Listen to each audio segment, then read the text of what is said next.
So అన్నము ఇత్తడి గిన్నెలో ఉండేవారు అంటే పప్పు కంచు గిన్నెలో, ఇది కంచు గిన్నె, ఇది కంచు ఇది అంటే ఇది చాలా బరువు ఉంటాయి కదా ఇవి. కంచు చాలా బరువు.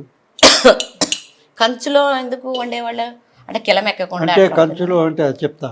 ఇప్పుడు ఇది బ్రాస్ ఉందనుకోండి, brass is an Alai of copper and zinc. మనకి జింక్ మినరల్స్ కావాలి. ఇందాక చూపించారు కదా water bottle made out of zinc అని, అలాగే జింక్ బాగా వాడేవారు అన్నమాట. మనకి జింక్ మినరల్స్ కావాలి అంచేతను బ్రష్లో వాడితే ఆ వేడికి సమ్ పార్టికల్స్ మినరల్స్ ఆ ఫుడ్లోకి వచ్చి మనం భోజనం చేస్తున్నప్పుడు మనకి ఆ మినరల్స్ లోపలికి వెళ్తాయి. అదే అలా అవే ఇప్పుడు లోపించి మనకి అనేక రోగాలు వస్తాయి. అది ఇప్పుడు బ్రాంజ్ ఉందనుకోండి, it's combination of copper and tin. Okay.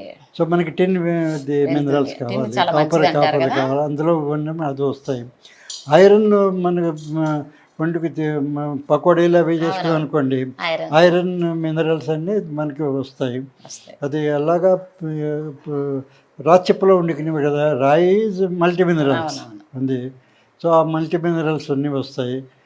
కుండలో పెట్టుకుంటే కుండ అగైన్ ఇది మట్టి అంటే మళ్ళీ మినరల్స్. ఇవన్నీ ఒకవేళ ఈ రకరకాల పాత్రలో వండి అది మనం భోజనం చేస్తే it is something like taking a multi mineral pill everyday required for that day. అదనమాట శాస్త్రం. అందుకోసం హెల్త్ కోసం ఇలా రకరకాల పాత్రలో వండుకునేవారు ఆ రోజుల్లో. ఇప్పుడు మనం ఏదేదో వండేసుకుని మల్టీ మినరల్ పిల్స్ బజార్లో కొనుక్కు తింటున్నాం. అదే